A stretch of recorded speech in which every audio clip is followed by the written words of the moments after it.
First of all, John Eisenberg has written so many books it would take me all night to go through all of them. But his two most recent books are the NFL League and then the story about the history of the early black quarterbacks. John has been watching professional football since he was in diapers. And I think he probably learned to throw a football before he knew how to walk. And he likes to tell the story about going when he's a small child and when the Cowboys weren't really attracting that many people to their ball games. And they sat right there on the 50-yard line. Then he's had a professional career as a sports writer. And we're so glad to have him. We will take questions from the audience after the presentation. Newy Scruggs is the NBC5 sports director, sports announcer, and we're so honored to have both of them. Thank y'all. First off, John, it's a pleasure to do this with you one more time to talk about the brilliant book, Rocketmen, and what I believe will be an excellent Christmas gift. I still believe that books are great gifts for people, and this is a story that's 100 years old, John. That's the thing that I was just thinking about. Okay, when we talk today, what can I say to John that resonates with me? And this is a 100-year story. Rocketmen, the black quarterbacks who revolutionized pro football. So can we take this back 100 years ago for people who've heard the name Fritz Pollard but don't really understand how Fritz Pollard leads us to a Patrick Mahomes and a Dak Prescott today? Yes, Fritz Pollard, first off, thank you for that introduction. That's very nice. And I agree with you about books for Christmas gifts, really agree with you. So the Fritz Pollard, this book, Rocketmen, took me 3 years to write, probably longer than any of my books. And the reason is because it's a 100-year story. A lot of my other books have been maybe one season in a team or a couple of years in the Cowboys and the Dallas Texans, the year they were, 3 years they were here. This one's 100. And we go from the beginning of the NFL through today. And so Fritz Pollard is where it all starts. He was, you go back to the beginning of the NFL, if there had been an MVP award in the first year of the NFL, they didn't have the award. It would have been Fritz Pollard. He was a little scatback. He was from Chicago. He'd gone to Brown, and he played tailback that year for the famous Akron Pros, who won the championship that year. And he was a great little football player, and he's a historical figure. Fritz Pollard is the first black player to play in the game that became the Rose Bowl. He actually played in it before it was known as the Rose Bowl. He's the first black halfback to make All-American in college. And as it turned out, he was the first black head coach in the NFL because they were player coaches and he was a player coach for a team in 1921. And then in 1923, he was playing tailback, but he lined up at quarterback for another famous team, the Hammond Pros of Hammond, Indiana, destined for the dustbin in just a few years. And I found it in a box score in the Hammond newspaper. They had the lineup, and that was the first time that a black player had played quarterback in the NFL.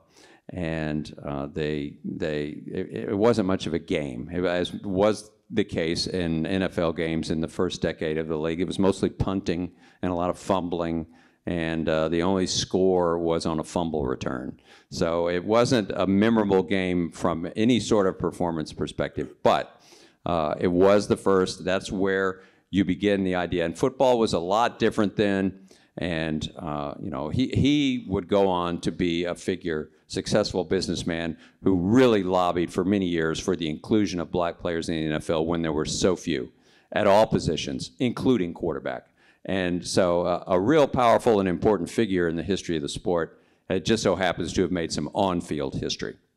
So the National Football League, and it wasn't called the NFL originally, but started in Canton, Ohio in 1920, 7 months after Rube Foster, a native Texan, started the Negro National League, and that league for baseball was booming. Back in the 20s, your three most popular sports in America were baseball, boxing, and horse racing. Right. College football was loved.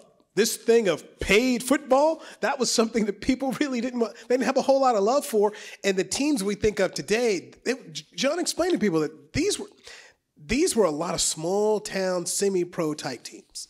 Yes, it's the era of the sport that the Green Bay Packers came out of, and they're the only team that survived that. But it's a bunch of towns like Green Bay. Listen to what I just said: Hammond, Indiana, and Akron, and there were Rochester, New York, and there were all teams all throughout a lot of industrial towns. And pro football bore no resemblance to what it is today. There was no money on the table. You might get a few thousand fans at a game. And there were games where they passed the hat around. They passed the hat around to make sure that the players got paid. There was no protocol there were no playoffs. The owners at the end of the season voted on who the champion was. So that was an interesting owners meeting. And there was no rules about scheduling. You could play as many or few games as you wanted. One year, there was a great famous team, the Louisville Colonels, memorable team in the NFL. They played 4 games.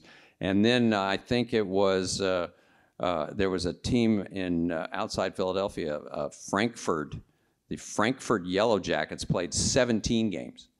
So that was your NFL. And for obvious reasons, the sporting public was not buying it and said this college football is great. Pro football was somewhat of a joke, to be honest.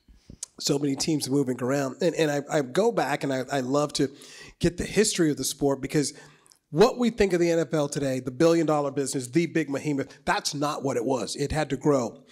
And along the way of growing, the quarterback position grew. When you talked about Fritz Pollard, halfbacks were the game. Quarterbacks were not. But eventually, they developed into being the faces of the team. Yes, in the 1933 owners' meetings, they changed the sport forever, basically legalized the forward pass. The pass was legal. It was legal, but there were all these rules. It had to be at least 5 yards. The quarterback had to be, or the passer, had to be at least 5 yards behind the line of scrimmage when he threw. And there were all these rules. If you were on the 5-yard line and you threw an incomplete pass in the end zone, it was a touchback. All these rules that were basically kept the passing game from becoming part of football, and they changed all that and just opened it wide. Immediately, the sport took off. The final score of many games before that was 6-2 or 9-0, and suddenly it's 38-27, and there's 400 passing yards, and that just brought the quarterbacks front and center. And so the quarterback became the key player on the team, on the offense. And this coincided with the time when, in 1934, the Washington franchise was owned by George Preston Marshall, who's one of the great avowed racists of American sports history. Came out of, he was descended from, Dixie, royalty, and he brought that sensibility to the NFL. He started the Washington franchise there, actually in Boston, for their first 5 years, but he was in the league. Within 2 years, in 1934, there were no black players in the NFL, and that was the case through World War II. So at the time when the game is opening up and quarterbacks are becoming important, there's no modeling being done. There are no black players at all, and so when the sports started to reintegrate after World War II, that there were no blacks at the quarterback position at all. There were quotas for black players, and then when you speak of quarterback, this was just something that you did not see at all. We think today of the NFL as being a meritocracy, but at that time there was not. Patrick Mahomes now, and you write in the book, Patrick Mahomes is not only a superstar, 2-time Super Bowl winner, 2-time Super Bowl MVP, but here's a guy doing commercials like for State Farm, and he's a known quantity. Back then, if you wanted to play quarterback, you were not even given the chance. Right, you're not given a chance at all. The thinking was among the decision-making population in the NFL, the coaches, the scouts, the general managers, that they had serious doubts whether the black athlete was A, smart enough to run a complicated professional offense, B, enough of a leader to lead a teammates, mostly white huddle of players, C, would they work hard in practice, just a litany of just racist tropes, really, that had never been disproven because there was no one playing on the field to disprove them. So what they always said was, these people said, if a good black quarterback came out of college, they said, well, you can play running back or you can play receiver, a position where your athleticism will carry you. Have the so-called thinking position, and quarterback was the primary thinking position. That will be all white. The other ones were offensive center, where a lot of signals are called on the field, and middle linebacker. No, there were no black players there. Quarterback being the primary position where that was the case. So, in 1951, the Cleveland Browns, who did not start off as an NFL team, did draft a quarterback. The first team to draft a black quarterback out of Syracuse, Bernie Custis. And he was taken the 11th round. And he was promptly told he would not play quarterback in the league. Moved to safety. Right. And a lot of this first generation of guys, he was a good college quarterback. And what's ironic about his story is that Paul Brown, brilliant coach, brought tons of innovations to professional football, was actually pretty forward thinking on race. If you go back to the late 40s and 50s, the period of time when the NFL was reintegrating after the all-white period, Paul Brown led the way. They had Marion Motley, and they had Hall of Fame players, black players, and they were winning. And as a matter of fact, that's what drew teams like the Chicago Bears, who were all white. Were tired of getting their rear ends kicked by the Cleveland Browns, the all-white Chicago Bears. It's like, I think, we're missing something here. We need to start doing this. That's what caused teams to integrate. But when it came to the quarterback position, he was the same. It's like, this is not going to happen. And so Bernie Custis goes to Canada. All right, the Canadian Football League, I think, actually was still in its infancy. Actually, I don't think had even gathered to that point. It was sort of loose coalition of teams in Canada. But those teams, you go up there and the teams that same ideology didn't play. It's like, oh, okay, well, this guy's a good quarterback. We'll put him in. He's black, well, whatever. So, and he played up there. And so that actually, it's a thread through this book, is Canada, and it is still, still the case to some degree, but Canada for decades has been a place where a black quarterback who was denied by the NFL would get a chance in the Canadian Football League. Of course, Warren Moon being the best example, had to go to the Canadian Football League and is now in the Hall of Fame in America. That's the refuge. That's where you went. You went to Canada when the NFL would not allow you to display your talents. And for many of these players in college, it was no doubt about them. And I go to look at Sandy Stevens, who won Minnesota. Oh, by the way, at one point in time, Minnesota did win a national championship in football. We don't think about them today as that, but the Golden Gophers were a national championship team, quarterbacked by Sandy Stevens, who was an All-American, the first black quarterback to earn All-American honors, finished fourth in the 1961 Heisman Trophy voting, and that was to his former classmate, Ernie Davis. And it's wild that he did not get an opportunity to play. Tony Dungy, the Hall of Fame coach, was inspired to go play at Minnesota because of Sandy Stevens. It's incredible, and I did not know this. This is why you need to get the book. I did not know how great Sandy Stevens was. Very honestly, when people say, did you learn anything in writing this book? I did, and I consider myself pretty knowledgeable about a lot of this history. I didn't know about Sandy Stevens either.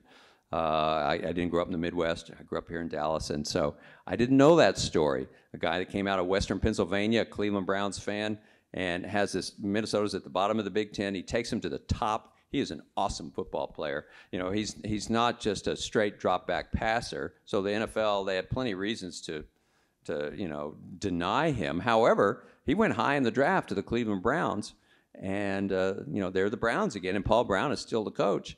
And he thinks, great, I found a news article where Paul Brown was quoted. He wins the Rose Bowl, Sandy does, and Paul Brown is quoted saying, yeah, we like him as a quarterback. He looks good out there. But before his other options were the Canadian League or there was an AFL by then, and the New York Jets, they were actually the Titans in the first years of the AFL, had drafted him. He didn't really want to do that.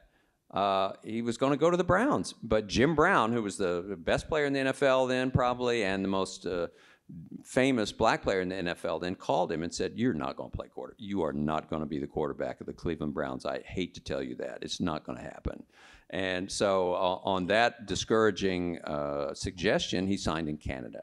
And so Sandy never, he played a couple years in Canada. He had some injuries. Then he was in a car accident. He came back to the NFL, tried to make it, became a running back, and never took a snap in the NFL. Never took a snap. So, certainly years later, he would be a guy that would be a second-round draft pick, especially would be in training camp. Who knows what would happen? Timing, that it could not have had worse timing. So I think of Sandy Stevens, second-round pick, Jim Brown, no more respected guy in the NFL, calls you and shoots you straight to say, "Man, don't do this. It's not going to happen." Right. The devastation of what that must have been to him. And then I think of someone such as Jalen Hurts, played on a national championship team for the University of Alabama and ends up going to Oklahoma and helped lead them to a Big 12 championship, taken in the second round by the Philadelphia Eagles, played the Super Bowl last year, got an opportunity. And I think of a guy like Sandy Stevens who never did. What could have been if this quarterback was allowed to play in the 1960s? But yet it's not till today in the 2020s where we're seeing two black quarterbacks line up at a Super Bowl like we did last year between Kansas City and Philadelphia. It's a story of opportunity. The book is about opportunity. And it's opportunity denied, and then opportunity grudgingly allowed, and then opportunity earned, and then finally opportunity that couldn't possibly be denied with some of the players that are playing today, Patrick Mahomes, Lamar Jackson, things like that. So, but that is what it is. I use the example of the first modern, 1968, Marlon Briscoe was a college quarterback, smaller college quarterback that had gone to the University of Omaha and was drafted by the Broncos. He was a great college quarterback, threw tons of touchdown passes, and he is drafted by the Broncos, and he's going to be a defensive back. They let him play a little quarterback in training camp, and then the season starts, and all the quarterbacks get hurt, and they put him in the game as a quarterback, and he's good. He's good. The Broncos are not very good, but he ends up starting 5 games for them and runs up a bunch of stats, and the Broncos, the players, thought, we found our quarterback, and he is told, by the Broncos, you're never going to be. They had quarterback meetings after the season. He wasn't even invited. He found out. Yeah, he read it in the paper. And so he ultimately has to go to another position. He plays wide receiver, and people remember him as a good wide receiver on the undefeated Dolphins championship team. He had a good career, but he should have been a good NFL quarterback. And the side story that I loved was that, and I'll get to my point in a sec, but when the Dolphins were at the White House in 2009 being celebrated for their undefeated season, and President Obama's going down the row, and he gets to Marlon Briscoe, and he goes, I know you. You were that quarterback. You were the quarterback. And I think it shocked Marlon Briscoe, but he was deeply, deeply honored that he could have been. But anyway, there's Marlon Briscoe. 50 years later, the Baltimore Ravens draft Lamar Jackson, out of Louisville, they've had some good teams, but it's not a top 10. It's a basketball school. Yeah, basketball school. So same sort of story, skill set that is not really in line, like with Marlon Briscoe, not really in line with what the NFL expects. He runs a lot. He's got an unusual motion. He gets to play as a rookie, and he does really well. And so at the point in his career where Marlon Briscoe was told, you'll never be quarterback again, Lamar Jackson is told by the Baltimore Ravens, we are handing our offense to you. You are the quarterback. And so in his second year, he is the most valuable player in the NFL as a quarterback. So that right there just clearly distills how this is strictly about opportunity. You say opportunity, and I go back to Lamar Jackson. Bill Polian who's in the Pro Football Hall of Fame, longtime scout, later on general manager, had spoken about Lamar Jackson moving to a different position. Yep. Running back, wide receiver. And Lamar joked in year 2 after a good game, and not bad for a running back. Yes. But when you have someone as respected as Bill Polian is, a man who gives other owners suggestions about general managers to hire, this was his thinking as Lamar Jackson is coming out in the draft process, which, oh, by the way, was not that long ago. No. That's scary. This is, very honestly, why I wrote the book was I've lived and worked in Baltimore a long time, and Lamar sort of landed in my lap. And that whole story, I just watched it and unfold right in front of me. And the sort of the ideology that was behind the notion that maybe he should play another position, and we're almost 100 years into the history of we're almost 100 years. This was 2018, and it's still, well, he'd be a good running back or something like that. It's just unfathomable, really. And so I thought this is it's a big canvas. There's a lot of work here, but I think this is a story that needs to be told. This needs to have a light shined on it. What happened here in this sport that we all enjoy so much? This happened, and it's a big thing that happened. And I'm going to tell it. I remember when Mitchell Trubisky came out, and the Chicago Bears moved up to draft him. 13 starts at North Carolina. Big Tar Heel fan, so I knew about Mitchell Trubisky. So 13 starts, Trubisky goes as the first quarterback. The second quarterback taken at number 10 was Patrick Mahomes. The third quarterback was Deshaun Watson. So that year in the ACC, Mitchell Trubisky is a third-team All-ACC quarterback. Deshaun Watson, who won the national championship in the second rematch with Alabama, was the second-team All-ACC quarterback. Do you know who the first All-ACC quarterback was that year? It was Lamar Jackson. Yet the next year when Lamar Jackson's taken, he's the fifth quarterback and he goes 30th. Not even Ozzie Newsome's first overall draft pick.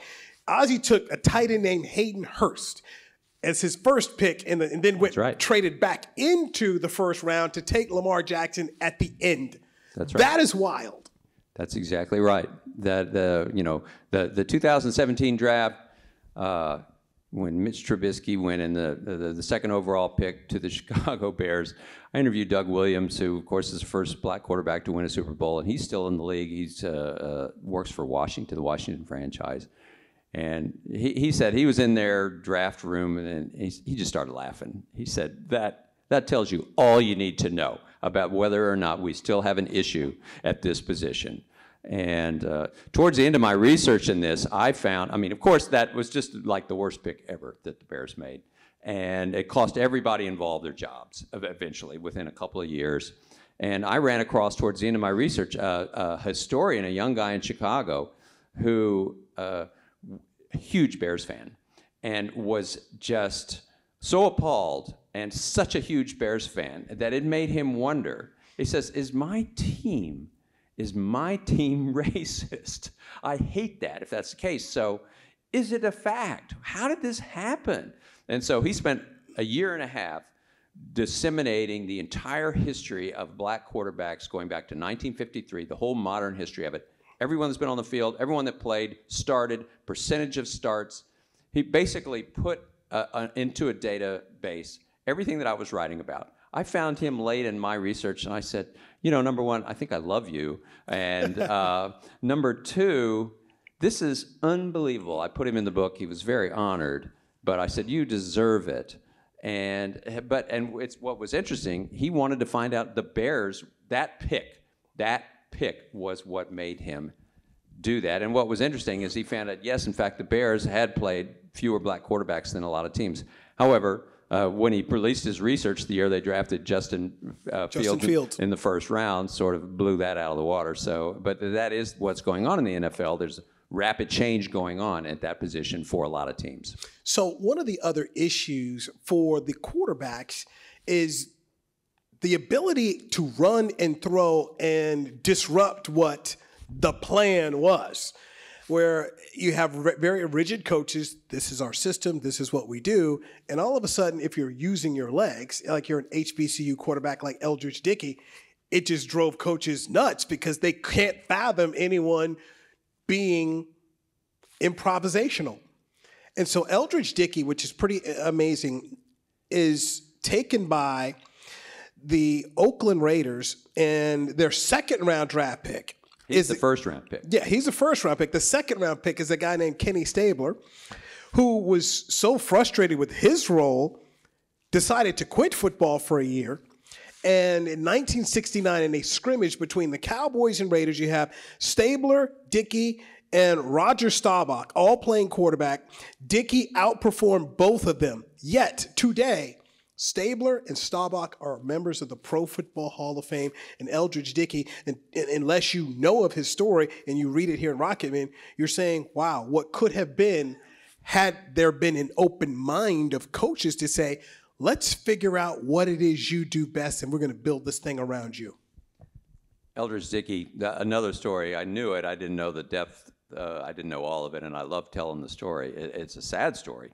But yes, unbelievably talented young man from Houston, could throw left-handed, right-handed, and they shocked the football world, the Raiders did, when they took him in the first round, from Tennessee State, and just an incredible talent who never, again, another one, never took a snap at quarterback in a regular season game, and just became very, it sent his life into a downward spiral. It's very sad to see. But, I mean, could he have had Marlon Briscoe? Marlon has since passed away, but I interviewed him. His quote, which, just haunted me, he said, because they played each other in 1968, Briscoe's playing, drafted 332 places behind Eldridge Dickey, and Eldridge Dickey's standing on the sidelines, not getting in. Marlon Briscoe's playing. And he said, Eldridge Dickey, the best quarterback we never saw. And so just no opportunity, nothing there for him. They made him a wide receiver his first year. He caught a touchdown pass right off the bat, or caught a long pass. And so it was great that the Raiders took him, and it shocked the football world, and it showed that maybe black quarterbacks from HBCUs had value. And that was important, but they didn't give him an opportunity. So when John Eisenberg, when we talk about HBCUs and quarterbacks, we know Eddie Robinson and Grambling had great teams, but he later on made it a mission to develop quarterbacks that he could send to the NFL. And while Doug Williams was the success story, James Shaq Harris was really his first. And boy, you talk about, you read the story. I got sad reading about the ups and downs and the unfair practices that this man went through to be an NFL quarterback. He had a 10-year career that is a miracle. It's honestly a miracle because he's drafted in 1969 after a stellar career at Grambling. He's 6'4", he's 220 pounds, he can throw the ball a mile, he's Dean's List. He's everything you would want. Could have been a quarterback from the get-go, but the Bills, it's the year they drafted O.J. in the first round. And he shows up in training camp and unbelievably wins the starting job going into the first game. But he's not really, he's a rookie, and he doesn't play great and is benched. And he never plays for the Bills again for 3 years. Then he's out of the NFL. He's working a government job in Washington, D.C., and then Eddie Robinson finagles the back channels and gets him onto the Rams practice squad. And the Rams, they have John Hadle, and they have a nice team and a good quarterback, Roman Gabriel at one point. And but anyway, eventually James Harris works his way onto the field, and he's really good. They win most of their starts with him. He gets them to the NFC Championship game twice, 2 years in a row in the 70s. And they didn't win the games. One of them they almost won. And so he could have had a long career. And then the owner of the team, Carroll Rosenblum, he didn't like James. And I don't know that it was race so much as he just wanted, he was in L.A. and he wanted somebody who, he traded for Joe Namath, who was 35 years old. And he wanted a star, wanted to sell tickets or something. So in that particular case, but in any case, James's career fizzled out. and so he was a backup. So he got into the league as a personnel executive, and I interviewed him. I mean, he actually worked for the Baltimore Ravens for a while. I got to know him there, and he's one of the great storytellers. And at this point, is proud of what happened to him and that he was able to have a career. And he's an elderly man at this point, but what he went through is just it makes you sad. December 22nd, 1974, Shaq Harris, that was his nickname, Shaq. First black quarterback to start an NFL playoff game and won against Washington. He said, goes back to the NFC title game 2 years in a row, and they get rid of him. That's not something you would do today. It's wild. And so Eddie Robinson then gets Doug Williams. And here's another great thing about reading your book. I knew Doug Williams was a first-round draft pick of the Tampa Bay Buccaneers, and that Joe Gibbs was the one who scouted him for the head coach at the time, John McKay, the great USC coach who ended up taking over the Tampa Bay Buccaneers. Hugh Culverhouse did not want a black quarterback. The owner of the Tampa Bay Buccaneers, very old-school Southern guy, so they trade down. Because Culverhouse said, don't use this number one pick on a black quarterback, but just the finagling they had to do just to draft the player that the head coach wanted. Well, they finally did draft him because John McKay was the head coach, had come from USC and was very forward-thinking on race and already had black quarterbacks at USC. So Doug plays for 5 years there, and they were the worst team in the NFL when he's drafted. He gets them to the NFC Championship game their second year, and they're in the playoffs 3 out of 5 years. And then his contract is up, and they low Hugh Culverhouse. And this is where you get into sort of an underlying theme through it all. Hugh Culverhouse, as you said, deep South, old school Southerner. As Doug did not tell me, but it's in his autobiography. He said Hugh Culverhouse would have been a good slave owner. And so I was like, whoa, now that is a quote. But Doug got lowballed right out of the NFL. He was so disgusted by the contract offer that he said, I think I'm just not going to play football. So, he's out of football entirely. And so as a result, in 1983, he finally went to play for the USFL. He got back into football, took a year off. But it was set in motion, the whole chain of events that got him to Washington eventually as a backup. He thought his career, he was just going to be Joe Gibbs. Joe Gibbs, who was on the Bucs staff and recommended that they sign him, was the guy. He was now the head coach and needed a backup.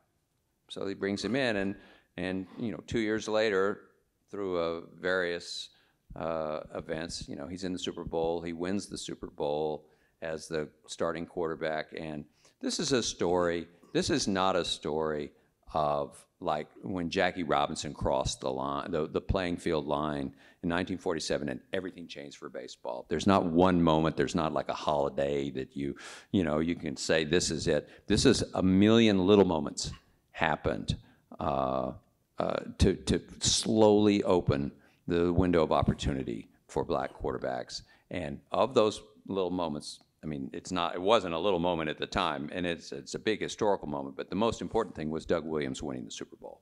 So Doug Williams wins the Super Bowl, and Warren Moon is finally able to win 5 Grey Cups and come to the National Football League. He becomes a star, and then you're starting to see first-round picks used on black quarterbacks.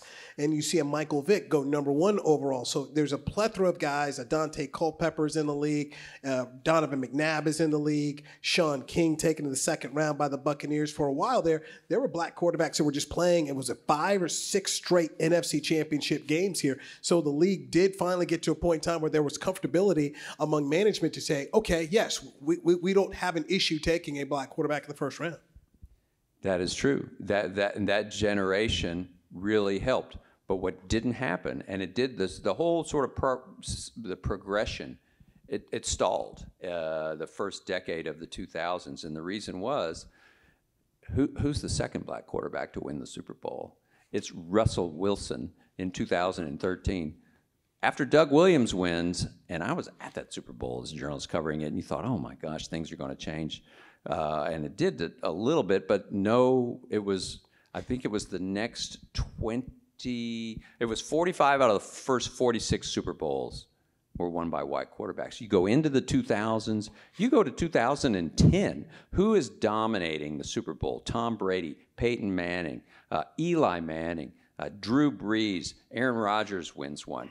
I mean, you know, it is the prototypical white drop back quarterback is still winning the Super Bowl. And so that sort of made, I mean, it's hard to believe, but it made people think, golly, you know, there was some doubt about whether they should, these teams, you know, do we really go forward with a black quarterback not winning the Super Bowl?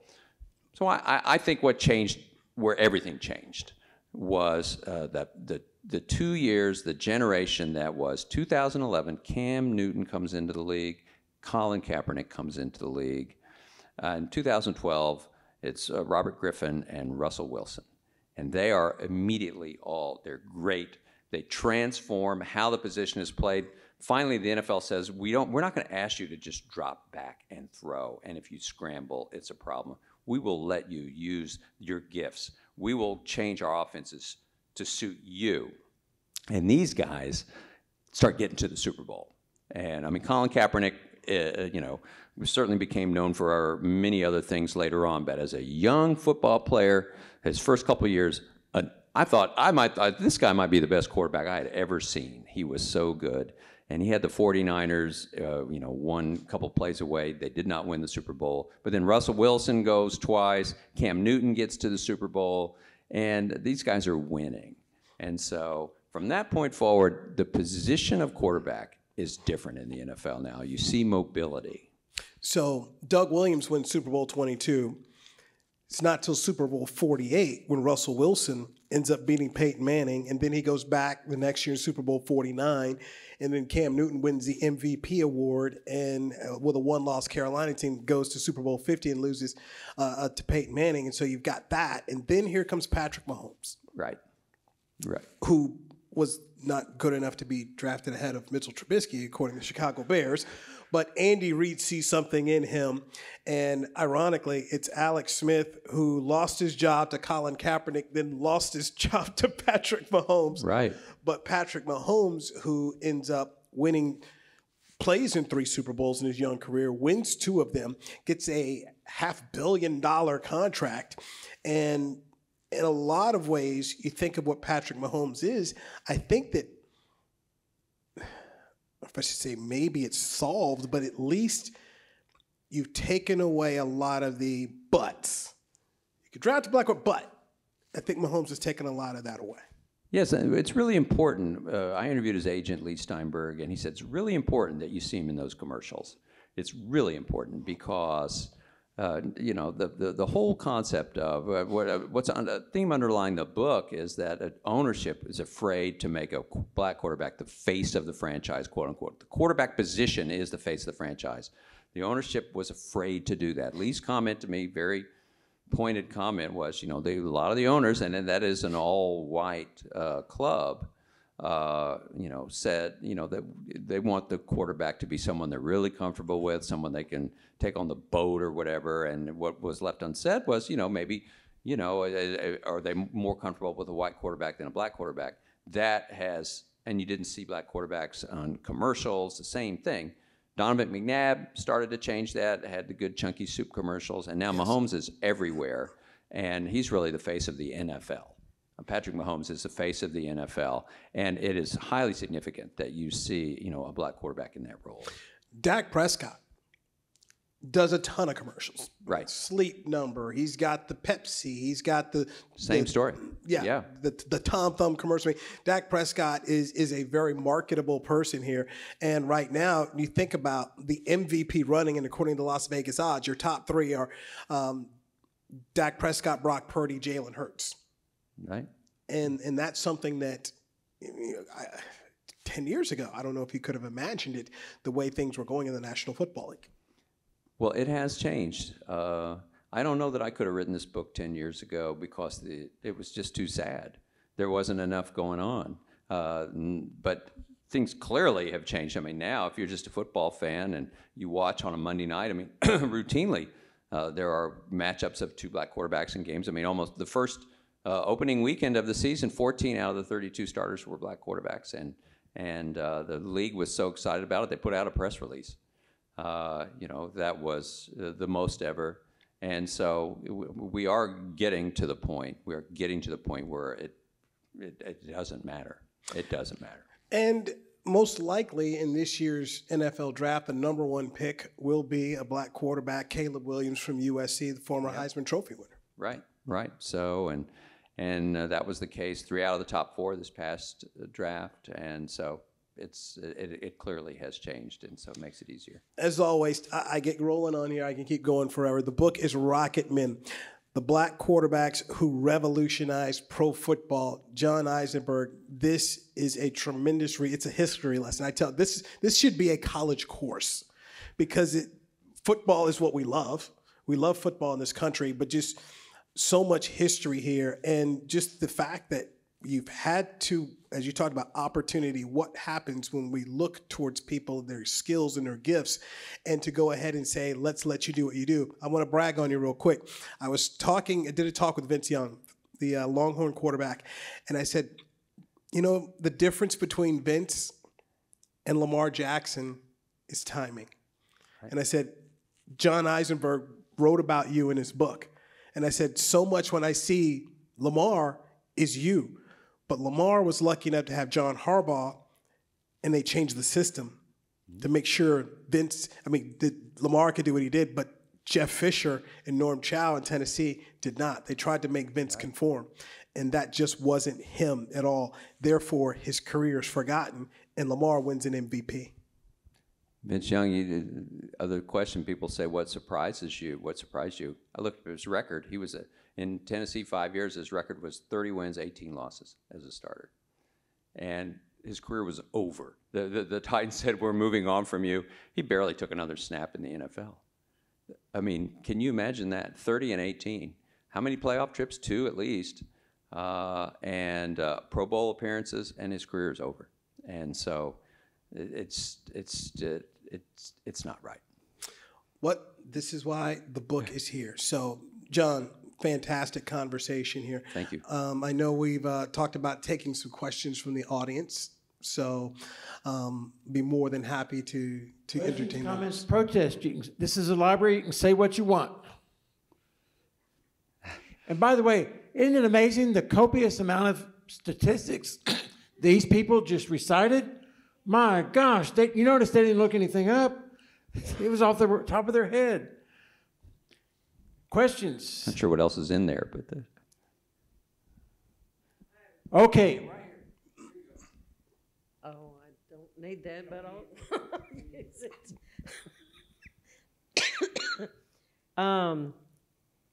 I look at a quarterback much like I do a race car driver, that they are just such a special breed that a lot of things eclipse them, like color, gender, all that kind of stuff. But what does a black quarterback bring to the team that a white quarterback does not, besides the color? Well, they are you. I always say that certainly what was the case for many years was the classic black quarterback, and they played it at historically black colleges, and then they filtered into college football. They had the ability to run and throw. A lot of the classic, the stereotypical white quarterbacks were standing in the pocket, and that is what the NFL wanted. And it was the Eldridge Dickey, who I talked about earlier, when he took off and ran, the Oakland Raiders, the coaches had a freak out. They hated that. The linemen didn't like it. The coaches didn't like it. Nobody could control it. So that was a skill that was out of pro football. And so finally, you're seeing now the quarterback position itself is played completely differently than it was in those eras. And that's not just to say that mobility is the only thing a black quarterback brings to the table. They bring everything that a white quarterback does. They ability to disseminate defenses and to change plays on the fly.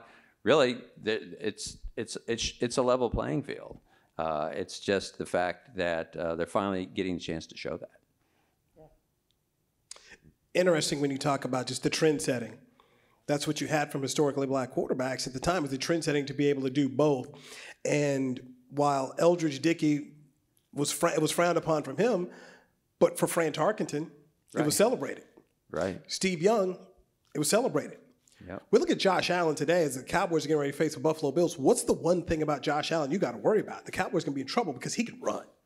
And he's a 6'4" guy who's well over 230. He'll run you over. Yes. And it's celebrated for him. But as these black quarterbacks are doing some of these things here, it was frowned upon. What was Roger Staubach's nickname coming out of Navy?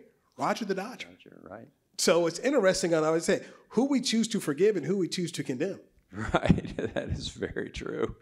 And yes, it's a story, my book's a story about race, but it is also a story about football and just sort of the groupthink in the NFL and how to come around on the idea that maybe it's a good idea to have a quarterback who can move. You know, and Ozzie Newsome, who I interviewed, the first black general manager who I interviewed, he says, you know what changed it all was Lawrence Taylor. Lawrence Taylor is coming off that edge, and if you're standing back there, you're going to get killed. You know, a linebacker for the New York Giants in the 1970s and 80s, and suddenly these linebackers that were rushing the passer were just incredibly athletic, dangerous, honestly, and it took, suddenly the quarterback had to be able to move. Otherwise, that was, and that's certainly the case today. What position is valued more than pass rusher? You know, the ability to pressure, collapse that pocket pressure, it's a complete game-changing skill.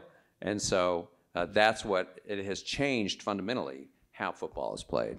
They look for two things now, a quarterback and someone who can get to the quarterback. Right. Those are the two most valuable commodities a franchise has. And I go back to Bill Walsh and what he looked for, the things he looked for in a quarterback.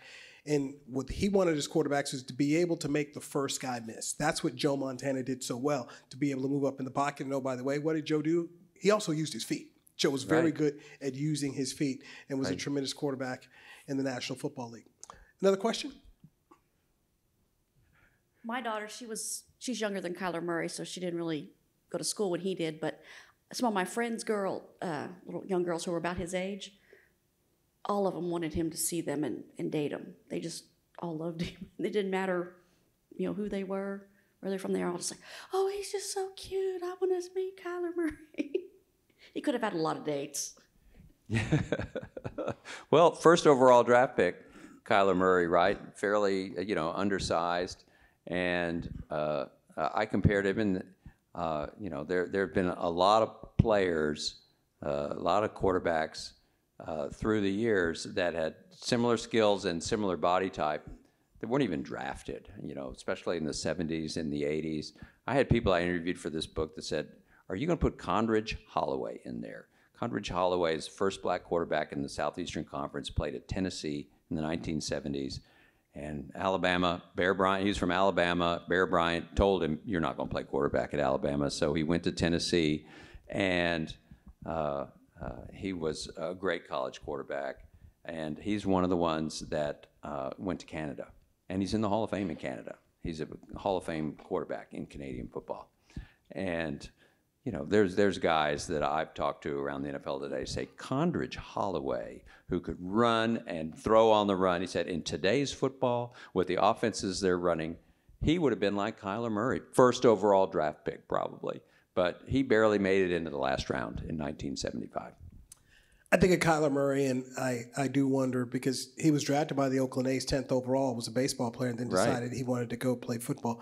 If he looks at that Shohei Ohtani contract and says, boy, maybe I should have stuck with this baseball thing here, just a little bit there. Yeah. Very, very, very true on that one. Another question. Questions? Let's not be bashful. It's not a question, but you talk about Fran Tarkenton. I remember one of Fran Tarkenton's quotes was, I never lost a football game, I just ran out of time. That Fran definitely felt that. That quote was used a lot in my house, I'll just tell you that, in a game maybe where the Cowboys had lost by 28 points or 30 points. My father, who was a big fan, would say time just ran out on him.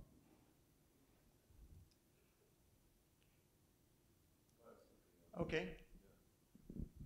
Speaking of Patrick Mahomes, two of his commercials are filmed at the Melissa football stadium. The commercial in the Melissa football stadium's locker room, the commercial where the guys in the spa in the tub there, that was filmed at Melissa, and then the one where they're, I think what Double Down or whatever, and the guy rips off his shirt. That was filmed at the Melissa locker room up in Melissa.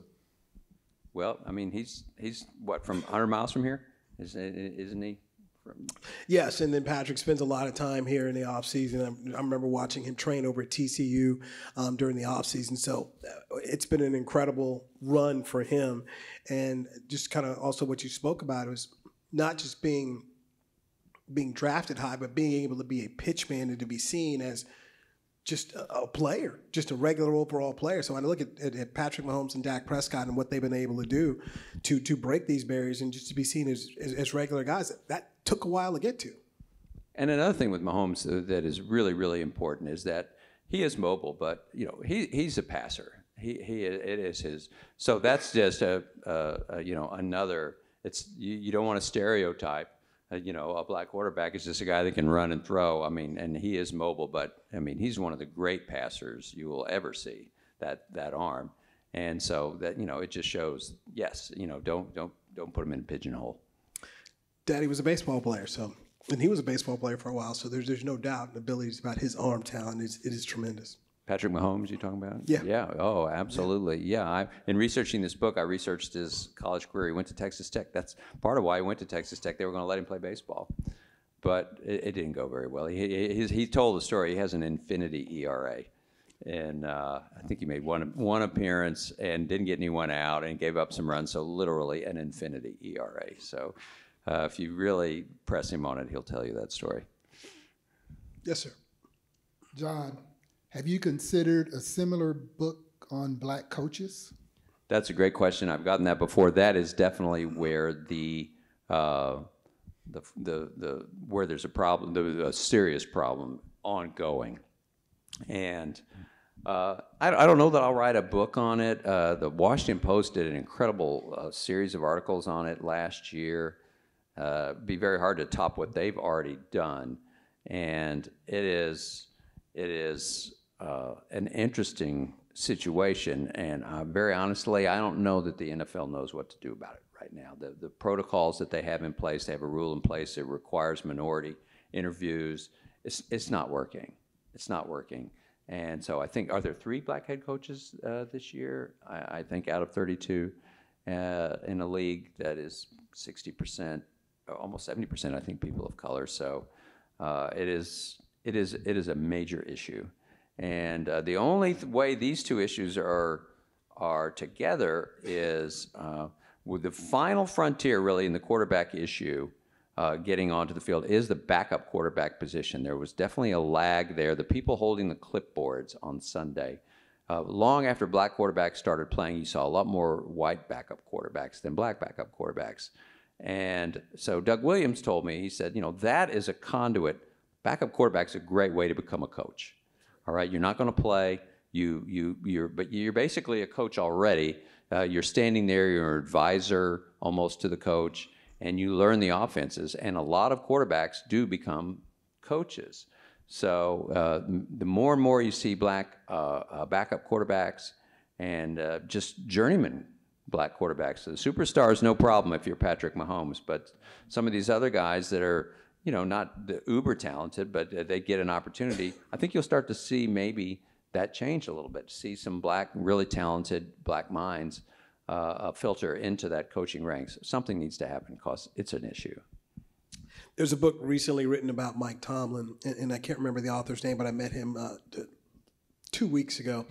But it dives heavily into the topic, and also a lot of quotes from John Wooten, who's a part of the Fritz Pollard Alliance. And John was instrumental in talking to Mr. Rooney about interviewing Mike Tomlin because he didn't know who he was, but dives very much into that topic. Very, very, very interesting study there. That book is just out recently.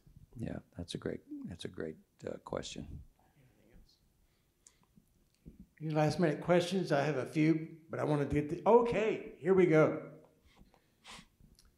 Hi, John. This is a little bit off topic, but welcome back to Dallas. Thank you. You and I were neighbors on North Haven Road way back in the day, and I think, your mom had the House of Cards bookstore at Preston and Royal. House of Books. House of Books. I'm sorry. House of Cards is the Kevin Spacey show. Sorry. Right. House of Books. I just remember when you started your career, I guess, in journalism at the Times Herald, and Right. I just wondered if you had any stories you could tell from back in the day at the Times Herald before you moved to Baltimore. Do I have any stories? From, I had my cohorts were Frank Luxa, Jim Dent, legends, Blackie Sherrod, Skip Bayless. I have a lot of stories. The Times Herald was I walked into an unbelievable situation there. My first job out of college, I was immediately covering high school football here in the fall of 1979, and just from a storytelling perspective, and how many years ago was that now? 43, 44 years ago. From a storytelling perspective, I'm not sure I've ever had a better job. It was the heyday of newspapers. They sent me all over the state to go find stories, even paid my mileage. And it was fantastic. Richard Justice was here, and it was just an all-star cast. Just an honor to be there. I mean, Blackie Sherrod, who I'd read growing up and idolized. Growing up, he sits in an office. I'm 22 years old, and he comes out, and of course a great writer. And he would come out. He didn't talk much to the young whippersnappers, but he would come out and ask some arcane question. And you knew it was going to be in his column the next day. He would say, you know that movie that came out in 1958, and there were the three women in it, and one of them was wearing red, and the other was wearing white. And he would have these just total out of left field questions. And, everyone would look at him. And sometimes we knew the answers, sometimes we didn't. And, Scatter shooting. And he would just turn around and go back in, and we would just look at each other and say, now that's a question I woke up I didn't expect to hear. But it was somehow it was helping him connect the dots of whatever story he was spinning. So that was hard to forget that. Well, I've got a few of your old articles from 1981 if you want to go back in time for a bit afterwards. Oh my gosh. So the Dallas Times Herald days. Yes, 2 years of high school football, or all high school sports, then 1 year of the Eric Dickerson and Craig James Mustangs, and then 2 years with the Dallas Mavericks. That was what I did here. So it was a fun 5 years, that's for sure.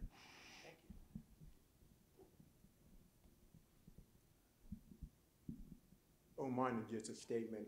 What I am is I'm a big Kansas City Chiefs fan, and while I was small, we got the world champion Kansas City Chiefs in 1970 game through our town. So what happened is when they went to make the draft for Patrick Mahomes, I downgraded. I thought they made the biggest mistake because they got Alex Smith, who was the #1 draft pick from San Francisco. And when the Chiefs picked him up, I was just related. When they traded up for Patrick Mahomes, I said, oh God, why did they get this guy? The only time he lit up a team with the school I went to, Kansas State.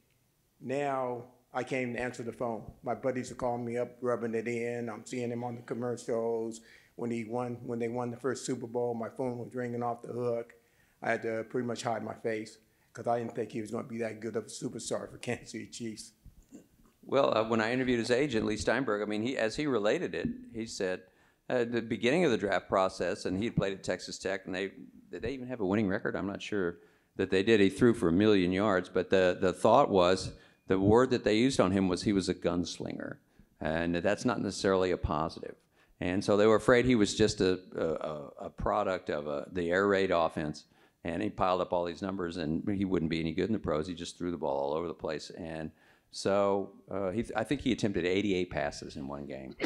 And so there was a lot of doubt. There was a lot of doubt as Lee Steinberg. At the beginning of the draft process, a lot of people had him rated as a third-round pick. And, you know, as the process went along and he worked out and did things, the scouts, I think, came around. But he started out with some serious doubts. Thank you. John, there was so much I learned in this presentation. I guess some of it was quite shocking, actually, that the football, professional football, was so far behind. We're talking till recently.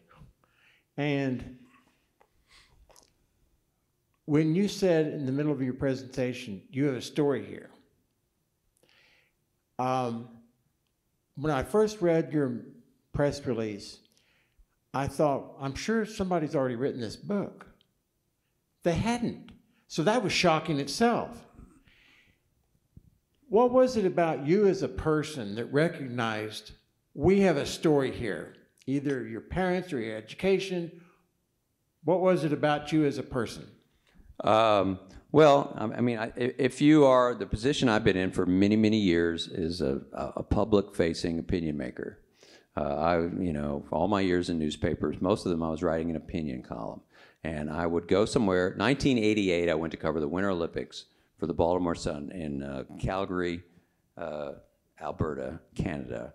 And there was a black figure skater representing America that year, Debbie Thomas, great figure skater, super smart, was in med school. And so I wrote about her. And this is pre-internet, when you can't, if people are upset with you, they don't just put a little comment on the bottom of the story. They wrote you letters, and sometimes they signed them. And so I come back and I got all these, I got a ton of mail, people agreeing or disagreeing, but some of it was just horrifying, honestly. People, just racist mail about her. And, you know, I mean, I won't begin to get into it, but certainly that opens your eyes.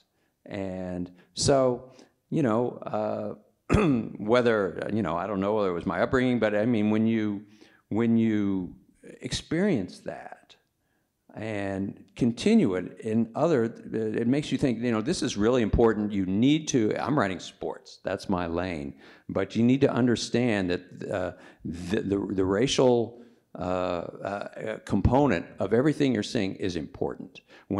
So as a result, when I wrote my Cotton Bowl Days, my first major book, you know, and I interviewed all the old Cowboys, I made sure I'm going to talk about the experience of the black Cowboys, Cornell Green and Mel Renfro, and, you know, who sued the city. And you know, it's a very different story than what you get from the old white Cowboys. And, you know, they were denied housing and they had to live in certain places, and it's a very different story. And so it just has always been something that I felt was very clearly just, you know, paramount. It's really, really important to make sure you always include that. And so this was a case where I finally got to the point and said, I'm going to tell the entire, I'm going to write this whole book about it, because it just seemed like it was something that was important. I cannot tell you how proud I am of you for doing that. Mr. Scruggs, what kind of emotions did you have while you were reading the book? As I said, I didn't know the story of Sandy Stevens. And reading about Sandy was shocking. How this is a man that's basically been lost in history. Winning a national championship, being an All-American and not getting a chance, and then Jim Brown calling him and saying, don't come here. So earlier this year, when the 49ers played the Cowboys, I got to interview Tony Dungy, and we talked about your book. And Tony, who went to Minnesota to play football, was the Big Ten leading passer, doesn't get drafted, ends up going to the Pittsburgh Steelers. He's a defensive back, plays on their Super Bowl team, and then ends up his career playing in San Francisco. And Tony spoke about how he didn't have an opportunity. I could play with anybody. I was a good player. Should have had a shot. And I think by the time I was done talking to Tony, I think I may have upset him a little bit from the standpoint of, He's like, my gosh, I should have had a shot. And that's the sad thing. We talk about just opportunity. Tony didn't get the opportunity. And then just today, the perception of Tony Dungy is he is a Hall of Fame coach who's known for defense. Tony was a quarterback.